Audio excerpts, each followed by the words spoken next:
Si nous acceptons la parole de Dieu comme nous révélant le point de vue divin en toute chose, nous sommes obligés de reconnaître que chaque âme est régénérée et sous la domination, l'empire et la puissance du prince des ténèbres.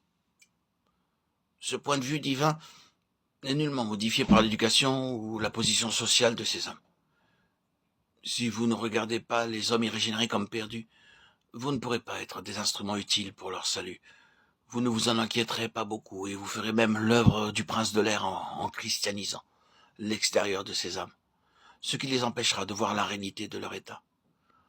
Paul descend des hauteurs de cette glorieuse vision pour faire une description rapide de la sphère humaine, puis il y remonte 10 ans lorsque nous étions morts. Il nous a vivifiés ensemble avec Christ. Il nous a ressuscités ensemble et nous a fait asseoir ensemble dans les lieux célestes en Jésus-Christ. Éphésiens 2, 5, 6. Pouvons-nous avoir un tableau plus complet du péché de Satan, de Christ et de notre position vis-à-vis de chacun que celui-ci? Tout d'abord, le Saint-Esprit a vivifié le Christ, mort, l'élevant et l'amenant à la droite de Dieu, le faisant asseoir à sa droite, au-dessus de toute chose, puis descendant dans la pauvre âme morte dans ses péchés, sous la domination de Satan, et lui disant, parce que Christ est mort pour toi, et que tu es morte avec lui, tu es vivifié avec Christ et élevé dans une vie nouvelle en lui. Vous êtes morts dans vos fautes et dans vos péchés. Que pouvez-vous faire? Des morts ne peuvent pas se sauver eux-mêmes. Et mieux que cela, vous êtes terriblement vivants. Il y a un esprit qui agit en vous, c'est l'esprit du prince de l'autorité de l'air. Vous êtes non seulement mort à Dieu, mais hélas, vous êtes actif. Et cette activité provient d'un esprit satanique qui combat contre Dieu. Le mal ne serait pas si grand si vous étiez seulement mort. Mais vous vivez selon le train de ce monde qui est sous la domination des esprits malins, c'est-à-dire du prince de l'air. Vous ne pouvez pas vous sauver vous-même. C'est alors que le Saint-Esprit vient à vous et vous révèle que Christ est mort pour vous, qu'il a pris votre place sur la croix, afin que par sa mort, il détruisit l'empire de la mort sur vous. Hébreux 2, 14. Croire au sacrifice expiatoire du Fils de Dieu, à sa mort pour nous, c'est naître en nouveauté de vie, c'est avoir la vie éternelle. Par la puissance de Saint-Esprit en nous, nous sommes vivifiés à mesure que nous acceptons sa mort pour nous et notre mort en lui.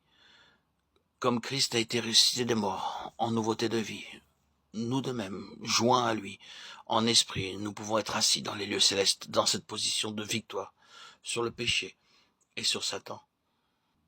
Oui, nous sommes non seulement vivifiés, mais nous sommes ressuscités avec lui dans sa vie de résurrection, et amenés en lui à cette position de victoire. Il nous a fait asseoir avec lui.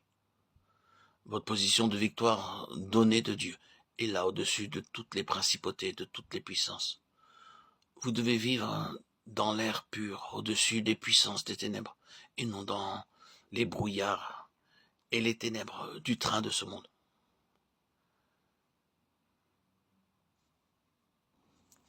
Tel est le tableau fait par Paul aux Éphésiens dans les 2 premiers chapitres de cet épître. C'est plus qu'un tableau, c'est une réalité. L'Esprit de Dieu est en train d'amener l'Église à le reconnaître. Vous pensez que l'Église a l'air bien morte, c'est vrai, mais pourtant certains enfants de Dieu reconnaissent cette vérité.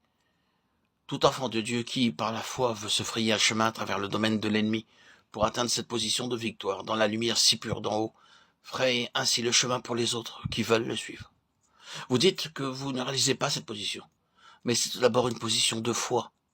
Si vous voulez la saisir, y croire, le Saint-Esprit vous apprendra comment demeurer dans cette position jusqu'à ce que cet acte de foi devienne une réalité dans votre vie.